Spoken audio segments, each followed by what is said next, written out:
भारत और उत्तर कोरिया के बीच रिश्तों पर कम बातचीत होती है। इस एशियाई देश के करीबियों में रूस और चीन को माना जाता है। हाल ही में नॉर्थ कोरिया के प्रमुख किम जोंग उन ने चीन और रूस की यात्रा भी की है। इस यात्रा की पूरी दुनिया में चर्चा भी हुई, लेकिन अब उत्तर कोरिया के भारत के साथ रिश्तों की चर्चा हो रही है। भारत नॉर्थ कोरिया के रिश्ते बहुत पुराने हैं। दोनों देशों के बीच ट्रेड भी होता रहता है।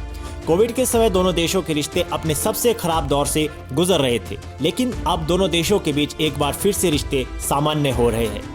दरअसल भारत और नॉर्थ कोरिया के बीच संबंध फिर से बहाल हो रहे हैं। भारत उत्तर कोरिया के साथ अपने रिश्तों को बेहतर बनाने की दिशा में कदम उठा रहा है। भारत के लिए नॉर्थ कोरिया के साथ रिश्तों को बेहतर करने के पीछे कई वजह है। नॉर्थ कोरिया का परमाणु प्रोग्राम पाकिस्तान के साथ जुड़ा हुआ है। नॉर्थ कोरिया सुपरसोनिक मिसाइलों के क्षेत्र में बेहतर काम कर रहा है। भारत को इस बात की चिंता है कि कहीं नॉर्थ कोरिया अपनी यह तकनीक पाकिस्तान के साथ साझा न कर दे। बता दें कि नॉर्थ कोरिया के परमाणु कार्यक्रम के बाद से उस पर कई अंतर्राष्ट्रीय प्रतिबंध लगे हुए हैं। इसी कड़ी में 2017 में प्योंगयांग के साथ भारत ने भी आर्थिक आदान प्रदान बंद कर दिया था, लेकिन तब भी भारत ने पूरी तरह से संबंध नहीं तोड़े। 2 जुलाई 2021 को कोविड-19 महामारी के चरम पर होने के दौरान भारत ने प्योंगयांग से अपने राजदूत वापस बुला दिए थे, लेकिन कोविड महामारी पर नियंत्रण पाने के बाद भी राजनयिक संबंध बहाल नहीं हुए थे। अब करीब 3.5 साल बाद भारत ने इस महीने की शुरुआत में उत्तर कोरिया में अपने डिप्लोमेटिक ऑपरेशन को फिर से शुरू कर दिया है। राजनयिक कर्मचारी प्योंगयांग लौट आए हैं, लेकिन भारत ने अभी तक राजदूत को नियुक्त नहीं किया है।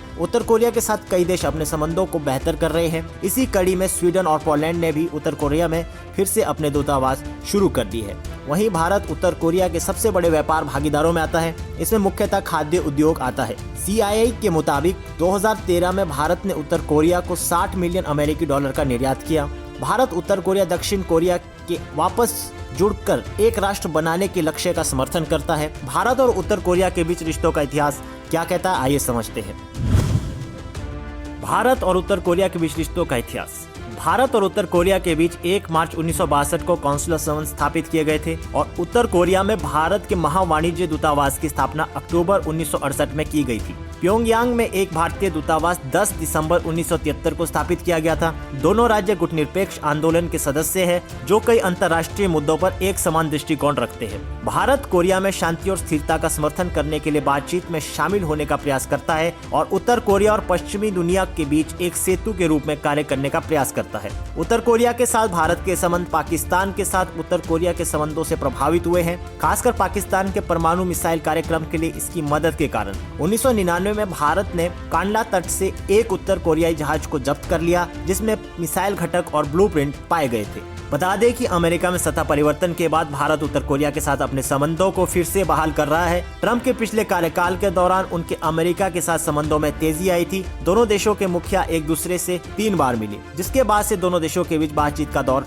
बंद हो गया। नॉर्थ कोरिया और अमेरिका के बीच कई मुद्दों पर सहमति नहीं बन पाई थी। उसके बाद ट्रंप सत्ता से बाहर हो गए, लेकिन ट्रंप के सत्ता में वापसी के बाद से भारत और नॉर्थ कोरिया के बीच रणनीतिक साझेदारी में बढ़ोतरी की उम्मीद है। बहरहाल भारत और नॉर्थ कोरिया के बीच संबंधों में सकारात्मकता देखी जा रही है। ऐसे में नॉर्थ कोरिया प्रशासन की ओर से इन संबंधों को बेहतर बनाने की दिशा में कितनी तेजी लाई जाती है, जो आने वाले दिनों में तय होगा। फिलहाल के लिए इस खबर में इतना ही। देश और दुनिया की बाकी खबरों के लिए देखते रहिए पंजाब केसरी टीवी।